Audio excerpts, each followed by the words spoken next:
সুপ্রিয় দর্শক, একটি টবের ভিতরে বা প্লাস্টিকের বোতল কেটে কিভাবে বেগুন চাষ করবেন নিজ বাসার ছাদের উপরে, যেখানে অল্প জায়গার ভেতরেই স্বল্প খরচে অধিক পরিমাণে বেগুন ধরানো সম্ভব হবে। তো যারা কৃষি জমিতে বেগুন চাষ করেন, এই পরিচর্যাগুলো সম্পর্কে জেনে রাখতে পারেন। তাহলে দেখবেন বেগুন গাছে প্রচুর বেগুন ধরাতে পারেন পরিচর্যার মাধ্যমে। প্রথমেই থাকছে জাত নির্বাচন। আপনি যেই মাসে বেগুন চাষ করেন না কেন, সেই মাসে চাষযোগ্য যে হাইব্রিড ভ্যারাইটিগুলো থাকবে সেগুলো থেকে বেগুনের বীজ বা চারা সংগ্রহ করবেন। এরপরে থাকছে পাত্র নির্বাচন। টব বা প্লাস্টিকের যে পাত্রটি আপনার বেগুন চাষ করবেন, অবশ্যই ঠিক এরকম রাউন্ড শেপে কেটে নেবেন। তো দেখতে পাচ্ছেন, তো কেটে না হয়ে গেলে কি করবেন, অবশ্যই এই যে মাটি দেখতে পাচ্ছেন, জৈব সার সমৃদ্ধ মাটি ভর্তি করবেন ভেতরে। তার জন্য চালের কুড়া, গরুর গোবর সার বা যে সামান্য পরিমাণে বালু মিশিয়ে আদর্শ একটি মাটি প্রস্তুত করবেন। পাশাপাশি এই যে দেখতে পাচ্ছেন যে প্লাস্টিকের পাত্রের নিচের অংশে কিছুটা ছিদ্র করে নেবেন। তাহলে আপনি গাছে যখন পানি প্রয়োগ করবেন, বাড়তি পানি ছিদ্র দিয়ে বেরিয়ে যাবে। প্রতি ৭ থেকে ১০ দিন অন্তর অন্তর গাছে অন্তত একবার পানি ব্যবহার করবেন।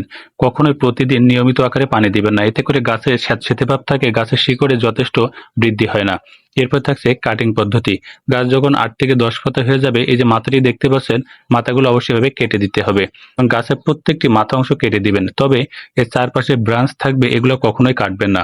কারণ এই ব্রাঞ্চটাই মূলত বেগুনের ফলন বৃদ্ধিতে সাহায্য করে। আপনার শুধুমাত্র মাথাটি কেটে দিবেন। ওকে, এরপরে থাকছে ফুল কেটে ফেলা। অর্থাৎ গাছ যখন প্রাথমিক অবস্থায় ছোট অবস্থাতেই দেখবেন কিছু ফুল আসতে শুরু করে, এই ফুলগুলো অবশ্যই ভেঙে দিবেন। ছোট অবস্থাতে গাছে যদি ফুলগুলা থেকে বেগুন হয়, সে গাছের বৃদ্ধি কিন্তু কমে যায়, অর্থাৎ গাছ থেকে কাঙ্ক্ষিত ফলন পাওয়া যায় না। প্রতিটি গোড়ার অংশ থেকে দেখবেন নতুন নতুন ডালপালা ছাড়তে শুরু করবে। মূলত এই ডালগুলা থেকেই যে ফুলগুলো আসে, তাতেই প্রচুর পরিমাণে বেগুন ধরে এবং বেগুনের সাইজ ভালো হয়। এখন আসুন আমরা আরো একটি পরিচর্যা আপনাদেরকে দেখিয়ে দিই। সেটা হচ্ছে, গাছের গোড়া অবশ্যই আগাছা মুক্ত রাখবেন। পাশাপাশি যে গাছের গোড়ার দিকে যে দেখছেন ছোট ছোট কুঁড়ি বা যে বয়স্ক যে হলুদ পাতাগুলো দেখতে পাচ্ছেন, এগুলো ছাঁটাই করে দিবেন। এতে করে গাছের ডগাগুলি অনেক বেশি মোটা এবং তরতাজা হবে। সেই সাথে অবশ্যই সূর্যের আলো ভালো পায় এমন জায়গায় এটি রেখে দিবেন। বেগুন গাছে দেখা যায় পাতাগুলা কুঁকড়িয়ে যায় অথবা যে ফুলগুলা থাকবে ঝরে পড়ে। তো কিভাবে ফুলগুলা ঝরে পড়া বা পাতাগুলো কুঁকড়ানোর সমস্যা দূর করবেন, আসুন আমরা দেখি। তার জন্য প্রথমে আপনার ঠিক এরকম সাইজের একটি পাত্র নিয়ে নিন। তারপর নিতে হবে ডিটারজেন্ট পাউডার। তো দেখতে পাচ্ছেন, আপনার যেকোনো একটি ডিটারজেন্ট পাউডার যেকোনো দোকান থেকে সংগ্রহ করবেন। তার ভিতরে ২ থেকে ৩ চামচ বা তার বেশিও দিতে পারেন, তেমন কোনো ক্ষতি নেই। এই ডিটারজেন্ট পাউডার আপনার ২ থেকে ৩ চামচ পরিমাণে এর ভিতরে দিয়ে দিন। তো দেখতে পাচ্ছেন, দেওয়া হয়ে গেলে এর ভিতরে কিছু পরিমাণে পানি এড করতে হবে। তো পানিটি দেওয়া হয়ে গেলে একটি চামচের সাহায্যে ভালো করে নাড়াচাড়া করে এই ডিটারজেন্ট যে পাউডারটি থাকে ভালো করে এর সাথে মিশিয়ে ফেলুন। এবার নিতে হবে একটি শ্যাম্পু। তো শ্যাম্পু যেকোনো দোকানে আপনি পেয়ে যাবেন।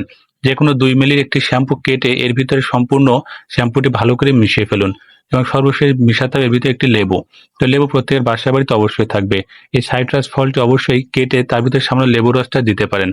এতে করে দ্রবণটি অনেক বেশি স্ট্রং হবে, কার্যকারিতা অনেক গুণ বৃদ্ধি পাবে। তো পুরোটি যখন সেট আপ হয়ে যাবে ভালো করে মেশানো, তখন একসাথে গাছের উপর ঠিক এভাবে স্প্রে করে দিন। এতে করে এই যে পাতা কোঁকড়ানো বা ফুল ঝরে পড়ার সমস্যা থেকে অবশ্যই মুক্তি পাবেন। এর পাশাপাশি বেগুন গাছে দেখা যায় ডোগা বা ফল ছিদ্রকারী পোকার আক্রমণ ঘটে। সেটা প্রাকৃতিকভাবে, অর্থাৎ কোনো কীটনাশক না দিয়ে কিভাবে রোধ করবেন? তার জন্য এই যে ফেরোমন ফাঁদ, এটা আপনার একটা প্লাস্টিকের বোতল কেটে তার ভিতরে কিছু পরিমাণে সাবানের পানি ইউজ করে সহজে এটি তৈরি করতে পারবেন। এটি দিলে কি হয়? এটি দিলে প্রাকৃতিকভাবে আপনারা সম্পূর্ণ অর্গানিক পদ্ধতিতে বেগুন গাছে পোকামাকড়কে রোধ করতে পারবেন। এটা যেহেতু কোনো কীটনাশক কিনতে হয় না, তার জন্য উৎপাদন খরচ অনেক বেশি কম থাকে। অবশ্যই আপনি এই পদ্ধতি ইউজ করতে পারেন। সুপ্রিয় দর্শক, ভিডিওতে বিভিন্ন বিষয় নিয়ে আলোচনা করলাম, যে পদ্ধতিগুলো জেনে বা পরিচর্যাগুলো জেনে আপনারা অবশ্যই প্লাস্টিকের বোতলে বেগুন চাষ করতে পারেন।